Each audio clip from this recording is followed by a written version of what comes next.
Bom, meu nome é Adélia Nicoletti e eu me considero uma pessoa do ABC, não só porque nasci aqui, mas porque eu morei, residi em vários lugares e atuei profissionalmente em vários lugares também.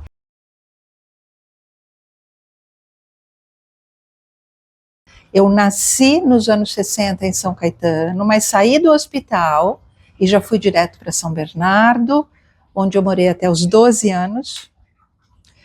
Depois eu fui para um breve intervalo de 2 anos só em Sorocaba, mas já voltei para Santo André, onde eu morei no bairro Campestre um período e depois no Jardim Bom Pastor, e saí de lá em 99 para morar em Ribeirão Pires.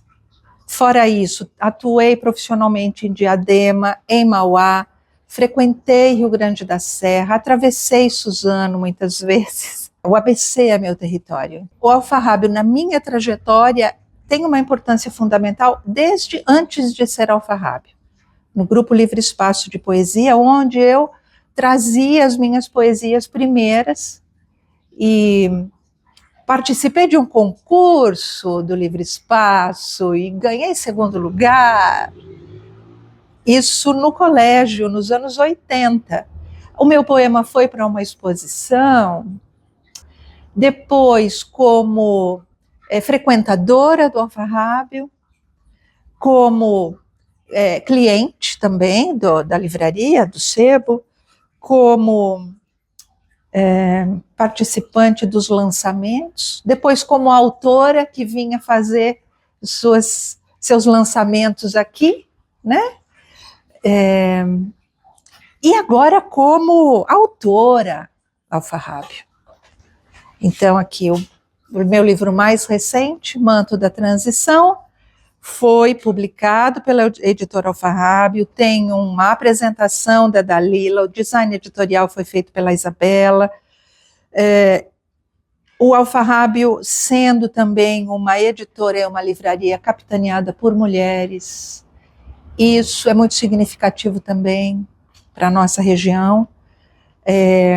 Ou seja, o Alfa, para mim, né, na minha trajetória, está presente há várias décadas, inclusive o meu casamento tem a ver com Alfa, porque nos anos 90 eu descobri que meu marido estava me paquerando, porque haveria uma reunião no Alfa, e eu mandei um recado para ele dizendo, você pretende ir? Mas até aí é só para saber se ele vinha. Aí ele disse, se você for, eu vou. E aí, eu acho que esse cara tá afim de mim. Me considero uma alfa. Na minha concepção, e na de alguns historiadores, historiadoras, o ABC é o lugar do entre. O ABC é um intervalo entre a metrópole e o litoral. No imaginário é aquele lugar entre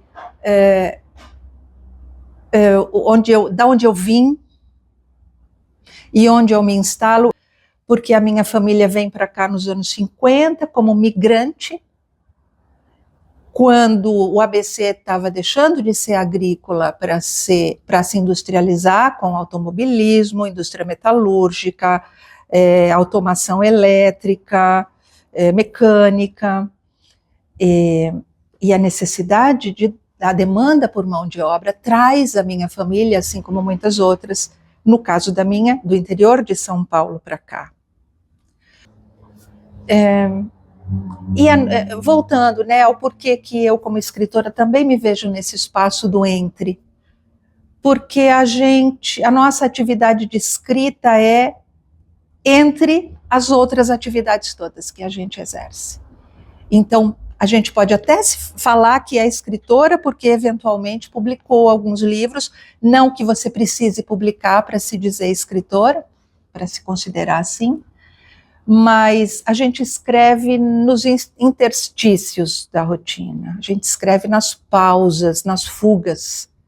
Então, cada livro meu, a minha dissertação de mestrado, a minha tese de doutorado foram escritas no entre os cuidados com o filho, entre acompanhar a lição de casa, o meu trabalho como professora e aquele horáriozinho que sobra. Eu já escrevi dentro do carro para ter sossego, já escrevi na lanchonete para sair de casa, já escrevi no banco do metrô,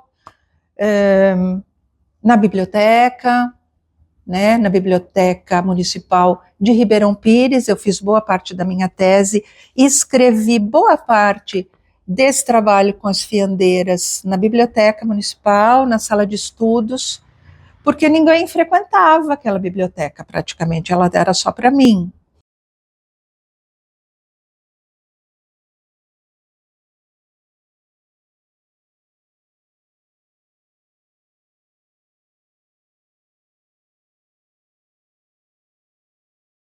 O meu trabalho é muito pautado na memória, então falo isso com orgulho, com bastante orgulho. Quando o Teatro da Conspiração me convidou no começo, né, do ano 2000 para criar com eles uma dramaturgia, o projeto se chamava Geração 80, que era para falar dos anos 80 no ABC. E foi um trabalho muito significativo. Olhar para trás, olhar para nós mesmos, olhar para o passado e olhar para o aqui e agora, do ano 2000. Como é que é isso?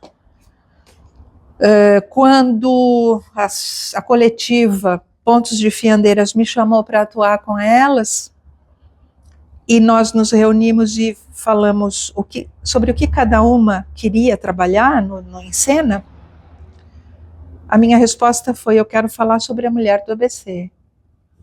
Então a gente tem no Ponto Segredo uma dramaturgia que fala do final do século XIX, começo do século XX, fala sobre as mulheres, essa transição, a vinda da Estrada de Ferro, as primeiras greves, a mulher que vem do interior para cá, e no Ponto Corrente, as mulheres que estiveram na retaguarda do movimento da militância contra a ditadura civil-militar.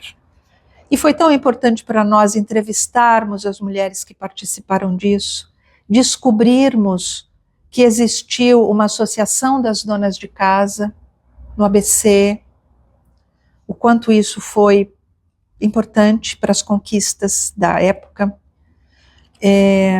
Isso fala muito de nós. Quando a imprensa oficial do Estado me convida para atuar aqui nas escritas da coleção Aplauso, que são perfis biográficos, foi muito importante fazer o perfil desses dois artistas, né? Primeiro de Luiz Alberto de Abreu, que é um filho do ABC, um filho de São Bernardo, e como é que foi a trajetória dele. Foi um aprendizado muito grande escutá-lo. E Sônia Guedes, que é uma filha de Paranapiacaba, e como é que era ser uma menina em Paranapiacaba, um subúrbio do subúrbio, como é que as informações chegavam até ela, como é que ela se inspirou para ser atriz, qual foi o esforço dela para chegar até a EAD, enfim, um aprendizado sem fim de olhar para nós. Escrever sobre Luiz Alberto de Abreu, sobre as mulheres do ABC, sobre Sônia Guedes, é saber um pouco mais sobre mim também. E mostrar para as pessoas que dificuldades, desafios, superações existem há muito tempo. Cada tempo traz a sua dificuldade, os seus desafios. E todas essas pessoas superaram. A gente também vai conseguir. Os meus pais deram a sua cota de sacrifício para que eu pudesse estudar na universidade, ser uma das primeiras mestres da família, a primeira doutora da família na Universidade Pública de São Paulo. E isso para mim é honrar o esforço deles, produzindo um trabalho de pensamento que quer marcar alguma coisa, né? Da gente mostrar que a gente pensa, que nós mulheres não somos apenas corpos para serem consumidos, violentados, agredidos, comercializados, queimados, E as agressões com a terra, com a natureza, elas reproduzem, a meu ver, elas representam, a meu ver, muito das agressões que as mulheres sofrem. Mulher e natureza, essas agressões para mim são paralelos. Né? Os abusos todos que acontecem com as mulheres são espelho dos abusos que acontecem contra a natureza e vice-versa. Um espelha o outro. E já passou da hora disso terminar, sabe? Acho que o nosso papel como artistas tem a ver com isso também, da gente denunciar tudo isso e usar a nossa arte para essa transformação.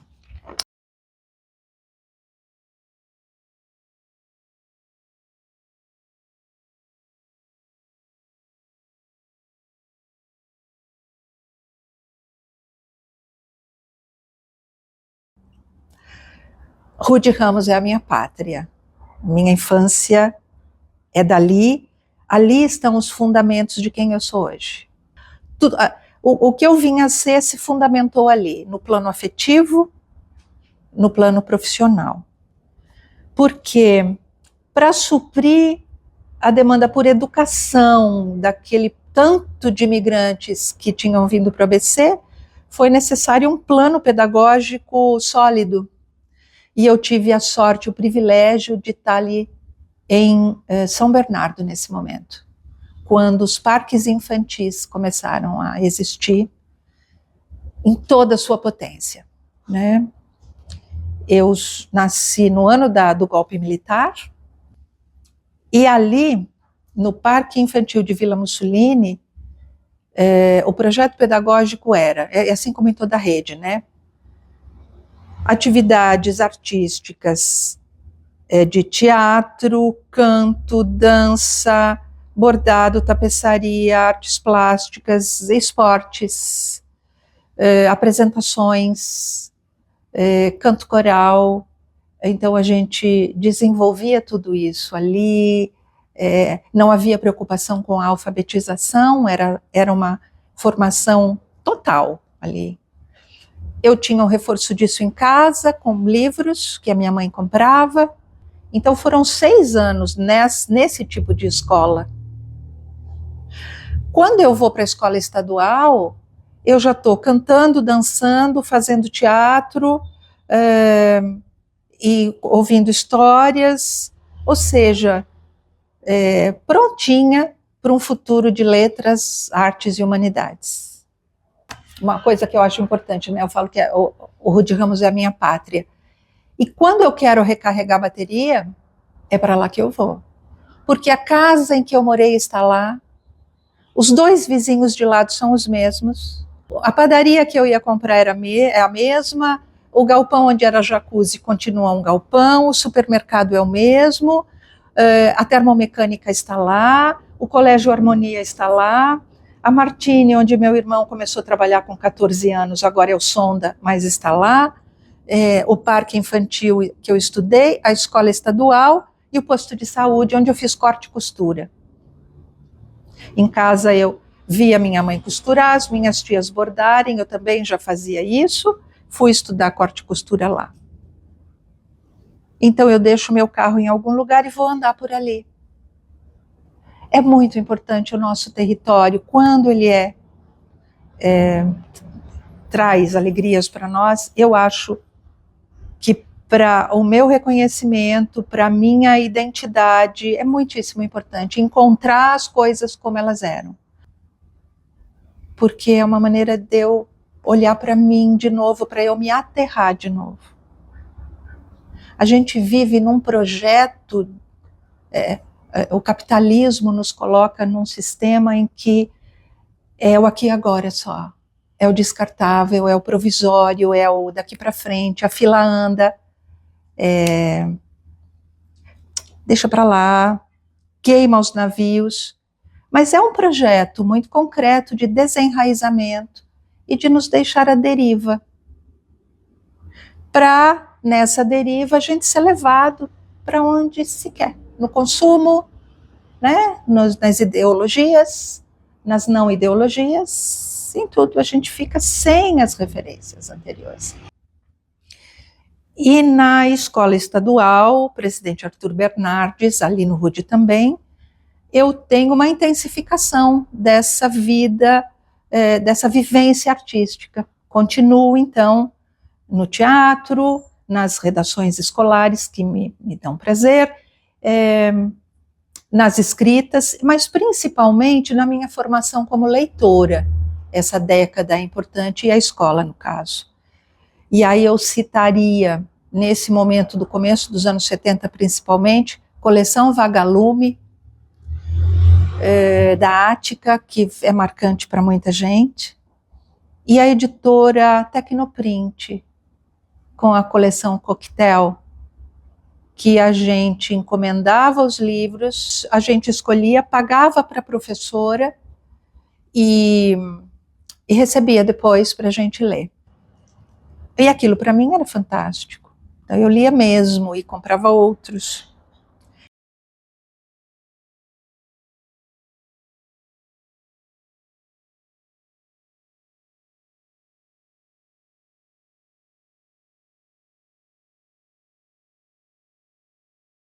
Em paralelo, vem uma tia muito importante para mim. Essa minha tia Terezinha, irmã da minha mãe, tinha uma biblioteca, uma estante, que é uma biblioteca, onde ela era uma leitora voraz. E a minha cunhada, meu irmão se casou em 71, eu ganhei uma cunhada que gostava de ler e também tinha uma estante. Agora, os livros não estavam lá só para enfeitar, eles eram franqueados. Então, quando eu ia visitá-los, eu podia trazer livros para casa. Então, aí foi o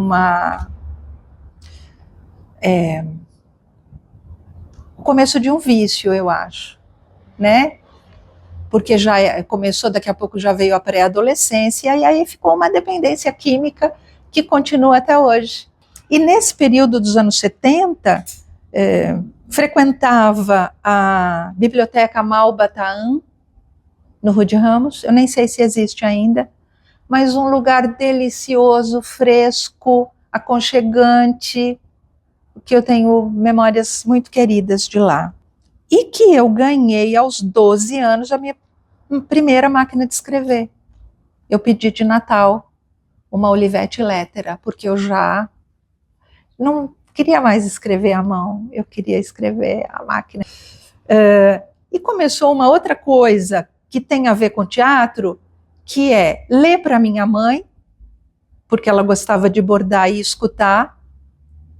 Então eu li muitas biografias de santo para ela, então começa esse prazer de ler em voz alta, ler na missa, essa coisa de narrar, de ler, quase um audiolivro, começa lá aos 7, 8, 9 anos.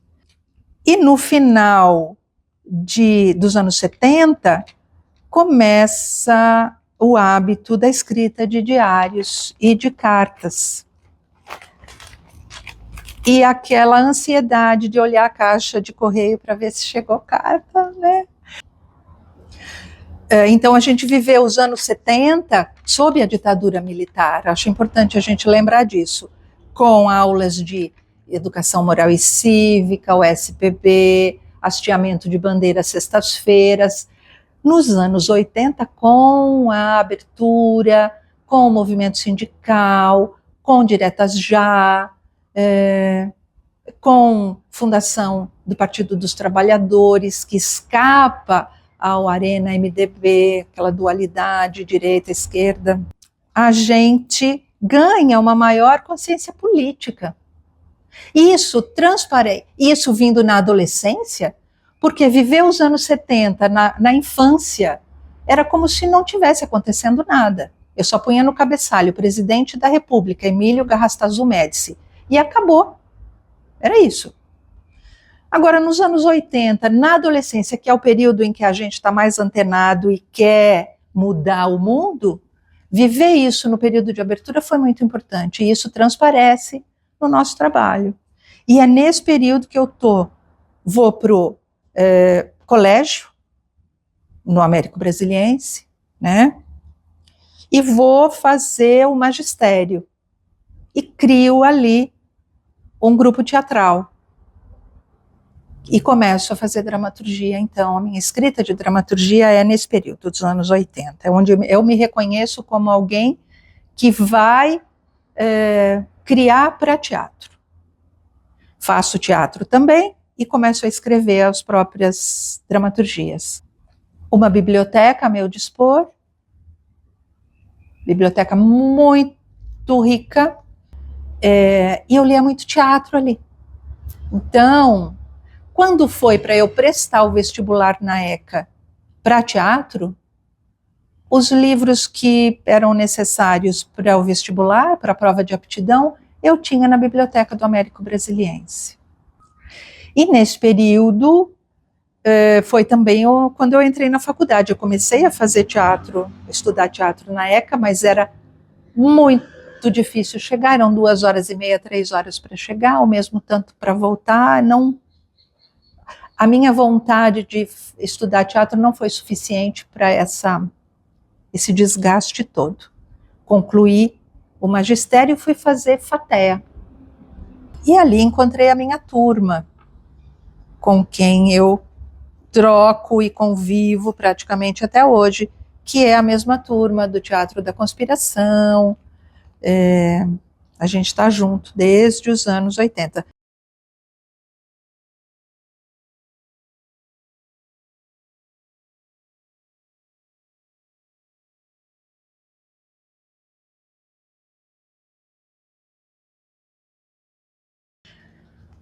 Fomos fazer educação artística na FATEA. E, ao mesmo tempo, participar do movimento amador, porque Celso Daniel assume o poder no final dos anos 80, no ABC, em Santo André. E foi para a arte, para a cultura, um momento fantástico. Então, aquele movimento teatral que a gente participava, que também traduzia aquele momento histórico de abertura, de contestação, de poder falar. O primeiro espetáculo que nós criamos na faculdade em 85 ainda teve que ter o certificado da censura para ser apresentado. O nosso espetáculo chamava-se A Dissidência e foi permitido para 18 anos. Não tinha nu, não tinha palavrão, não tinha nada disso, mas só para maiores de 18, porque contestava uma série de situações. E esse movimento amador me leva a participar da fundação da Amandre, que era a Federação de Teatro do ABC, de Santo André, né, amadores de Santo André, que também foi muito importante, participar com espetáculos, com organização, que vai culminar na criação da Escola Livre de Teatro, que também foi fundamental para nós, como criadores, como artistas no ABC. O meu primeiro trabalho profissional aconteceu nos anos 80 em dramaturgia, que foi a adaptação do livro As Meninas, da Lígia Fagundes Telles, para o teatro, primeiro amador e depois profissional. E a partir desse convite, sou convidada a escrever radionovela, que é um tipo de dramaturgia também, né? Com a radionovela eu compro a minha primeira máquina elétrica. Aquela maquininha já não estava dando mais conta, escreveu algumas peças de teatro, mas para a radionovela eu precisava produzir com muito mais velocidade, então a minha Olivetti Praxis elétrica. Recebo convite para ser professora da FATEA, onde eu tinha estudado, então eu vou dar aula de história do teatro e de dramaturgia lá. Nos anos 90, sou selecionada para oficina de roteirista da TV Globo também, o que me faz comprar um computador, porque aí eu já precisava de estar no mesmo modo de produção dos colegas, então foi preciso um computador. E também foi uma experiência muito gratificante para mim, a produção de textos num ritmo acelerado. Com a experiência da radionovela e da novela, você tem uma produção solitária. E que, essa é uma vivência muito importante nesse caso, e que o texto não é só seu. Você tem que ter um exercício de desprendimento com essa criação, isso, porque ali, no próximo passo, vão entrar direção, interpretação dos atores e atrizes, cenotécnica, trilha, tudo vai conjugar com o seu texto. E, em paralelo a isso, faço um curso de locução no Senac. Ou seja, aquilo que começou lá nos anos 70, como a leitura em voz alta, a oratória e tal, eu começo a me ver também nesse lugar que não é de atriz, embora eu seja formada como atriz, mas num lugar de alguém que interpreta e que faz uma elocução do texto. Então, o trabalho com o Teatro da Conspiração, Oficina de Dramaturgia com Abreu e Oficina de Processo Colaborativo na LT, conjugados, vão resultar no meu projeto de mestrado, que vai falar de dramaturgia em processo colaborativo. Então, não é o autor que concebe o seu texto e entrega para ser encenado, mas há um diálogo, há um vai e vem. Proposta da dramaturgia vem, os atores e atrizes também são dramaturgos, eles fazem propostas de escrita, isso é muito rico. Isso volta para quem é responsável pela dramaturgia. A gente começa a ter uma noção de dramaturgia da cena, que é muito importante, que ainda hoje é um dado importante quando a gente analisa um espetáculo ou acompanha a criação. A gente perceber que não está só nas palavras toda a responsabilidade pela comunicação de uma ideia. Então, quando a gente vem para um livro como esse, aqui tem processo colaborativo gigantesco, porque não é só nas palavras, não é só no que eu escrevi, que não é só isso que comunica. Todo o trabalho, desde a capa até o design, ele também dialoga com o que está escrito aqui e com a proposta. Então, existe uma escrita que é editorial e é uma parceria.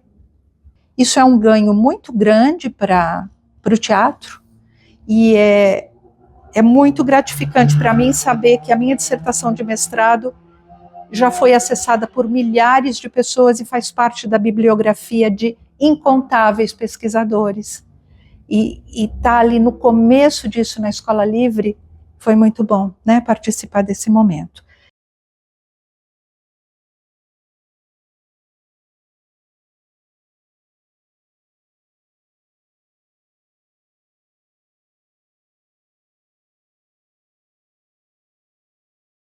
Em paralelo, eu volto para a costura.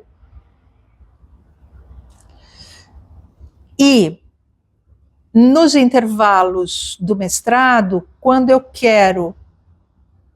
estou naquele momento em que tudo está caótico, existe uma enormidade de conteúdo para eu trabalhar, para eu organizar, eu vou para o patchwork.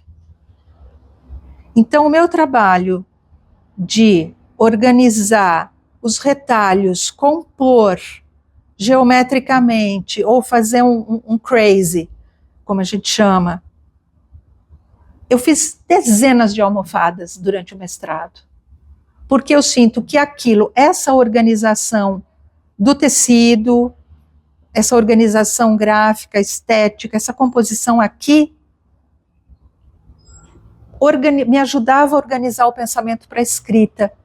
Com o mestrado vem uma prática escrita que é científica, então eu começo a escrever artigos e sou selecionada num projeto de doutorado sobre dramaturgia e artes visuais.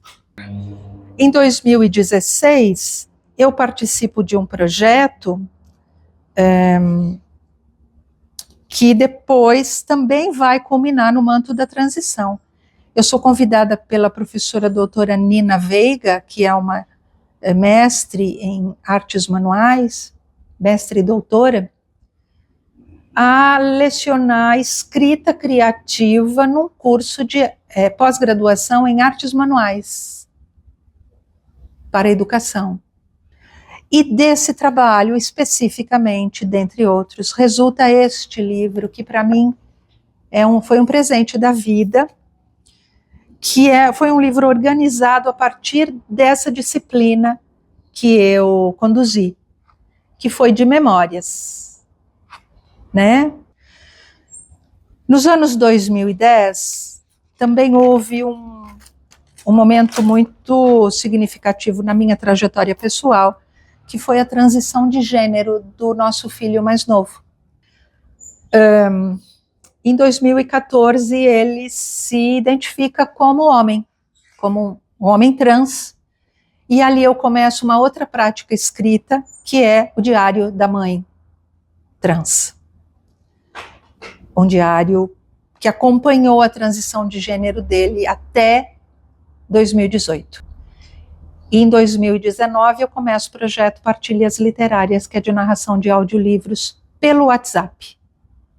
É quando começa para pessoas com deficiência visual e que depois se amplia para toda e qualquer pessoa interessada. Então nós entramos na pandemia com um filho já com a transição de gênero, esse isolamento social, a direita no poder, pessoas em depressão, pessoas adoecidas ou com familiares adoecidos, pessoas isoladas.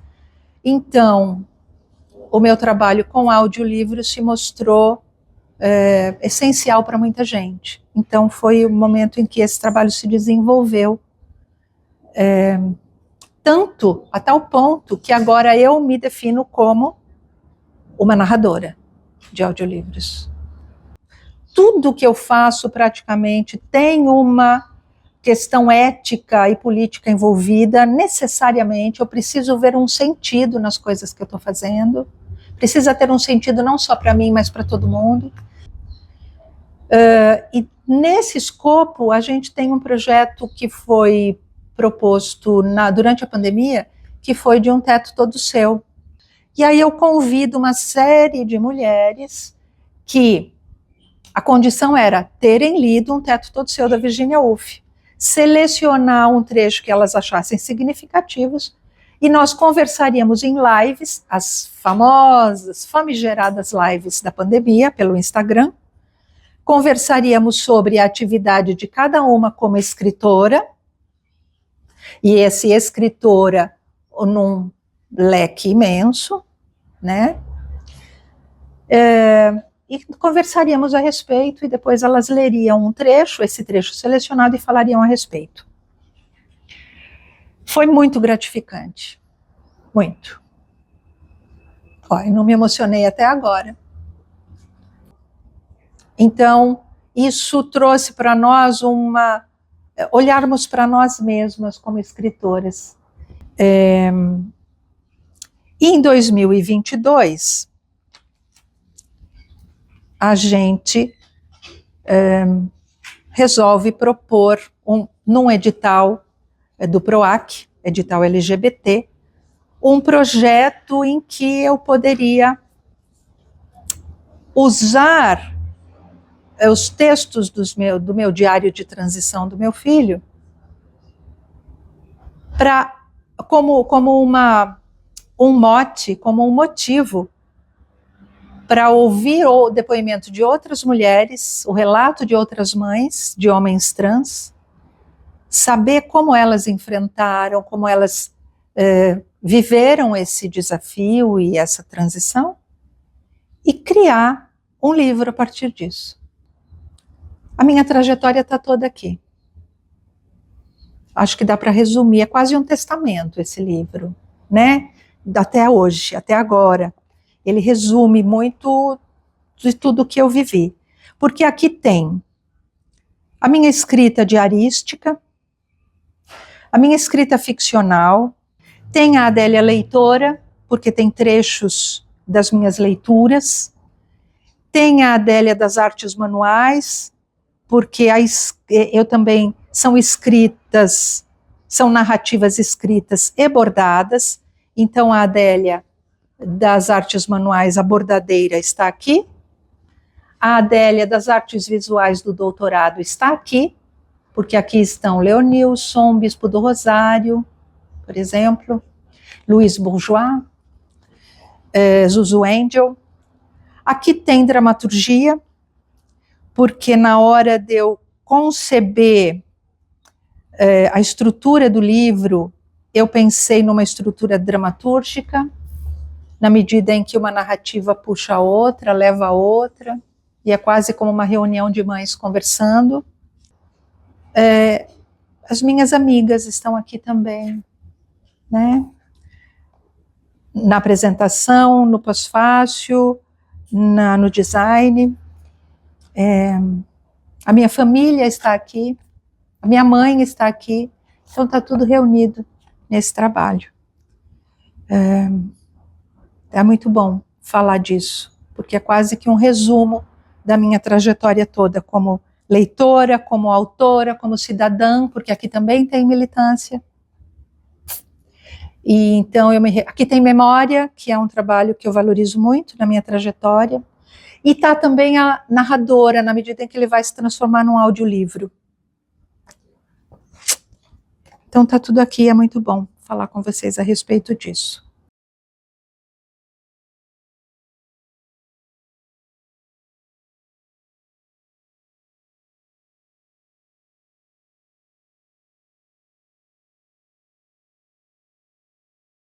Para as mulheres que pretendem escrever ou que já escrevem e têm esse dilema do eu não consigo, eu preciso de uma rotina, não nos iludamos com isso. A gente tem que aprender a criar uma rotina que não é rotina, muitas vezes. A gente não pode abrir mão da escrita. Porque se a gente se iludir com a possibilidade de ter uma rotina de levantar, escrever, quando existe isso é um paraíso, mas a gente não pode querer. Às vezes eu falo com uma amiga, estou falando com você enquanto estou fazendo arroz, quando eu terminar o arroz eu vou responder tal coisa, quando eu estou falando com você enquanto está batendo a roupa na máquina, e é isso. Como é que estão as coisas aí? Estão um caos. Aqui também estão um caos. Então, no meio do caos a gente escreve. O importante é a gente falar, inclusive, desse caos. Então, para as mulheres que pretendem escrever, eu digo, vamos falar da gente, que é o que a gente fala com propriedade. Vamos poetizar isso, e poetizar não significa romantizar. Vamos falar dos que vieram e das que vieram antes de nós. Vamos falar das nossas raízes. O ABC é um manancial incrível de temas, de histórias. Ninguém vai falar do ABC se nós não falarmos. Ninguém de fora vai olhar para nós e dizer que riqueza isso, essa transformação, que riqueza. É do sangue do passado que a gente vai escrever o nosso futuro, não dá para dissociar as coisas. Então, que a gente tome como referência para os nossos trabalhos, para a nossa poesia, para o nosso cinema, para os nossos bordados, como as arpilheiras, para as nossas canções, para os nossos livros, o ABC. Porque falando das nossas ancestras, das nossas antigas, do nosso ambiente, a gente está falando da gente, a gente está se compreendendo. Isso é criar um imaginário que vai projetar para um futuro, né?